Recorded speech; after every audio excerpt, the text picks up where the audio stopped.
we have with us Mainak Dhar, who is the MD and CEO for India and South Asia for Kimberly Clark, and is also a best-selling author many times over. Mainak, thank you for joining us. Hi, Kumar. Great to meet you again, and thanks for having me over.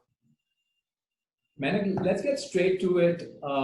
We are in interesting times, and this is a period of transformation. For some, it is a period of transformation which they have sought, and for some, it is thrust upon them.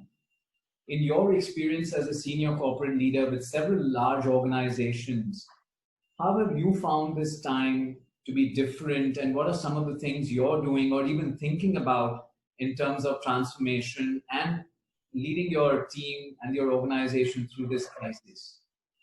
Well, I guess, Kumar, over the last few months, as you rightly said, we've actually all had change or transformation to some extent thrust upon us. I mean, if I think just a year back, none of us would have imagined in our wildest dreams that we'd go through the kind of experiences we have seen in 2020.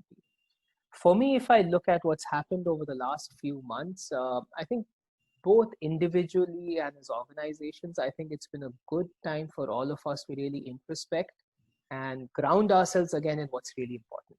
So if I think of myself as an individual, it's been a great time to just get grounded in what really matters, and that is family, health, safety of those around you and those you care about, the people who are important in your lives. I mean, we always thought those were important, but there were many other things people were chasing in their lives. And I think the last few months have taught us how important these are. And I think similarly for organizations, I think when things were pretty much working in a way which was predictable, all organizations would think of growth, expansion, strategies.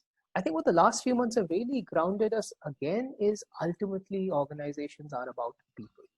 And I think what we've realized is at both ends. That one is, no matter what we do on the business, our biggest responsibility is ensuring our people are feeling safe. They're feeling like they're in an organization which is there to look after them, which will support them through times good and bad.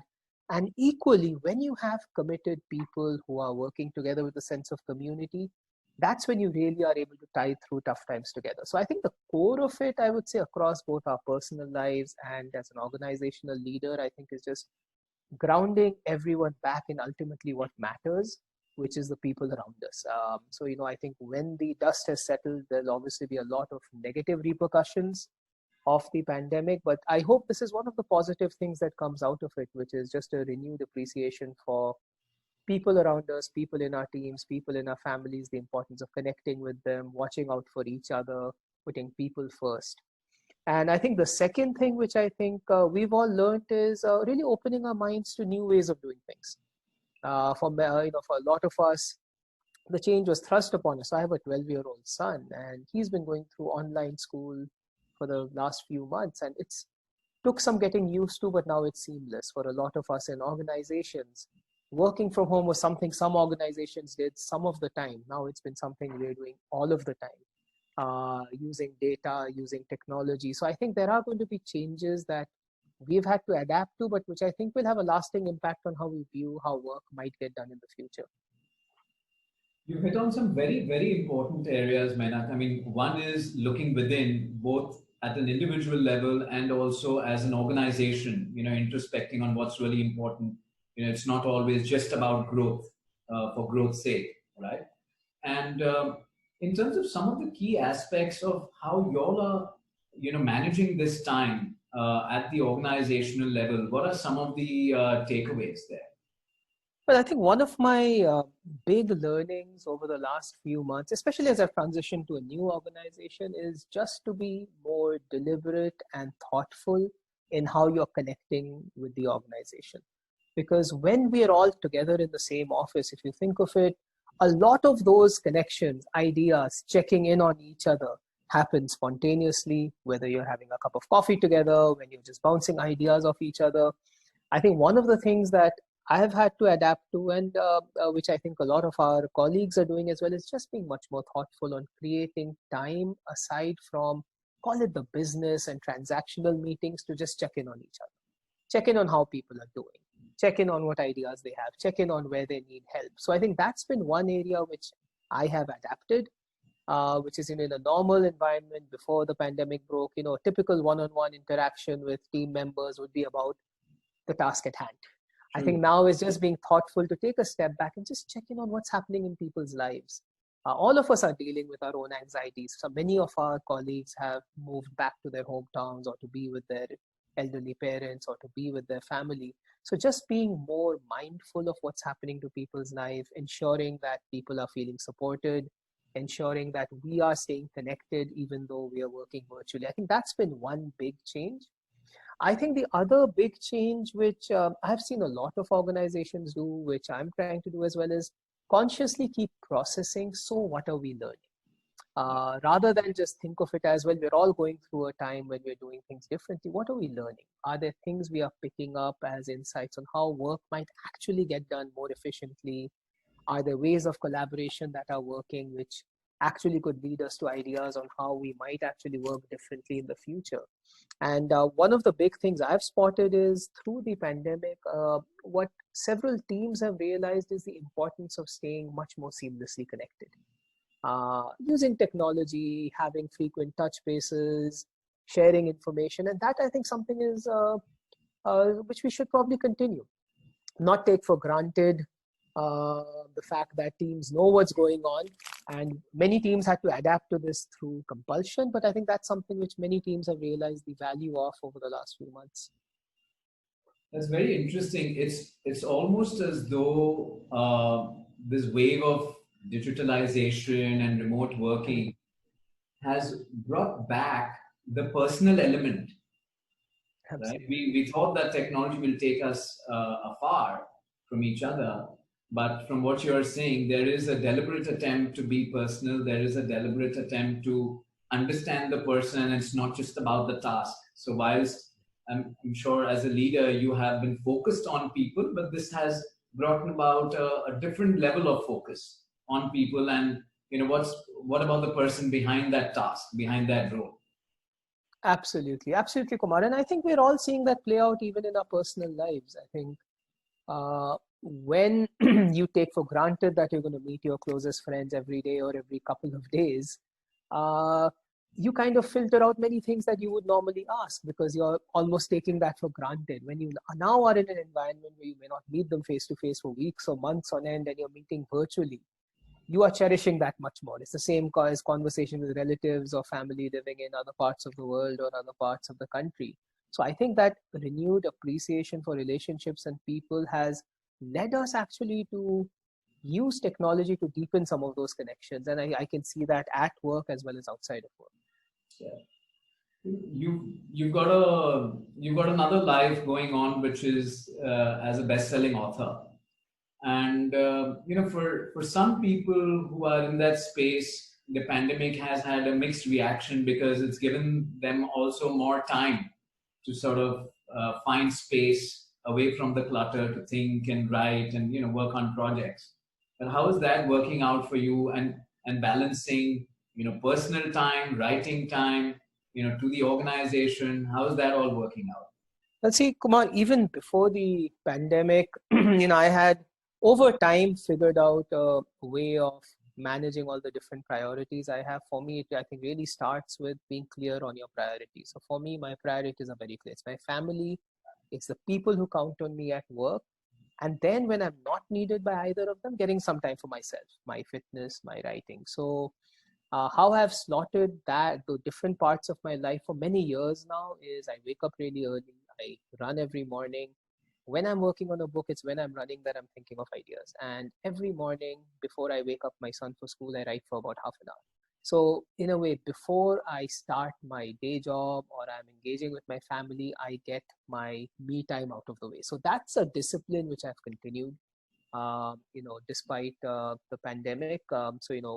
Whether or not I'm commuting to office or not, I'm sticking to that routine of waking up early, being disciplined about my fitness as well as my writing. The other thing where there's actually been a really interesting convergence is what I write. So, we've chatted over the years earlier, Kumar. I used to write a lot of fiction, especially fantasy. As the pandemic broke, in the early months, it really struck me that there's a lot of people out there who actually could use help. I kept hearing news about people who were, losing their jobs, being impacted in their careers. A lot of young kids who were passing out of college and suddenly found that the offers they were looking forward to were rescinded. So, sometime in April, I actually put out an open offer on LinkedIn saying, look, if anybody needs help, referrals, advice on career, advice on brushing up your resume, preparing for interviews, just let me know. I'll help if I can. So I was surprised because within a couple of weeks, I had close to 30 people reaching out, and most of them were young kids who didn't have networks, who didn't have established mentors. And as I started engaging with them, a thought came into my mind that if I have to write, why don't I use that part of my life to actually make a difference to what's needed now?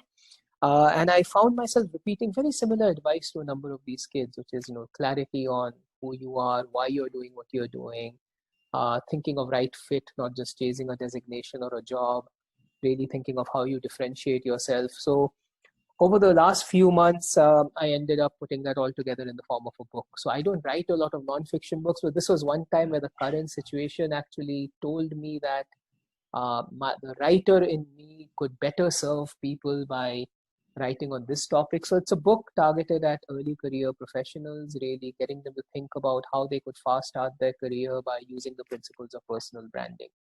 So, as we speak, it's up for pre-order on Amazon. It should be released early next year. So that's one place where the last few months have, in a way, made me think of my writing a bit differently than I normally would. No, that's fantastic. And I think what you said earlier, that a lot of the clarity can come if you are able to figure out that one set of priorities. So for you, you said, it's about people. So starting with family, people in my organization, once I know, both those sets don't need me, then all of the remaining time is my time. And it's so important to be able to get that clarity in your thinking now more than ever, because then you can sort of keep revolving all your other work, all your other thoughts, to-dos, strategic or tactical around it. Do you find, Menak, that this is also a time where at an organizational or personal level, strategy to a certain extent is taking a backseat, and we have to be a little bit more reactive and tactical on a day-to-day, weekly, monthly basis? And if so, how is that playing out in terms of the longer-term strategy? I think, Kumar, that's an interesting question. I would say that answer to that has probably evolved over the few months we've been through. I'd say in the first couple of months of the pandemic, to be honest, everyone was scrambling. Whether in our personal lives, whether at work, because it was completely unprecedented. If I think of it from an organizational standpoint, manufacturing facilities are closed. There's lack of clarity on route to market, whether you're even able to distribute. You're thinking of employee safety and how do you even manage business operations as such. So I would say the first couple of months, I think everyone was scrambling and really thinking of the here and now. I'd say the next phase of that, which has probably still not ended, is I think people gradually taking a step back and saying, now that we realize this is here to stay. I think in the first couple of months, people were still wondering, look, maybe in a couple of months, things will just be back to normal. I think as organizations and as individuals, as we realize that, look, things are likely to change fundamentally for some time to come. I think now a lot of organizations are now thinking of that. What does this mean longer term? So I think that balance has shifted a bit. I think most organizations are now out of, I'd say, what I call scramble mode, into now saying, look, now let's take a step back. Let's reorient back to how we are thinking long-term strategy. But where I see an intersection of the two is, what have we learned through those first few months that might influence our long-term strategy? So if I look at the world of consumer products where I work, what's fundamentally changed over the last few months is the shopping behavior of consumers. Clearly, a lot of consumers are buying online much more than they would have earlier. Now, that may have started as a pure mechanism to seek safety at a time of uncertainty. But I think now that's becoming a secular trend where it's not just a short-term spike, or how consumers consume content. Again, with movie halls being closed, a lot of content being consumed on OTT, it may have started with compulsion, but I think those are some habits that will stick. So I think as industries, we're learning that some things may have started as short-term tactics and coping mechanisms, but some of them are likely just accelerating trends that were already there. And the other part is, of course, remote working. Yeah. Everyone started work from home out of compulsion, and now I think a lot of organizations are in a process of soul searching of saying, look, what roles actually can always be remote? How often do people actually need to come into office? So that's where I see, initially I think all of us scrambled, but I think now we're all in a process of stepping back, looking at where we want to head long term, but equally incorporating some of those trends that we've seen over those last few months, which I think are going to stay with us longer term. I think those are some very valid points, Menak, and we've come to the end of our session. Thank you so much for doing this, and some great words of advice hidden in all of that you've been doing and experiencing yourself. And good luck in all your endeavors and in your future journey. Thanks so much. Thanks, Kumar, for having me over. Pleasure seeing you again.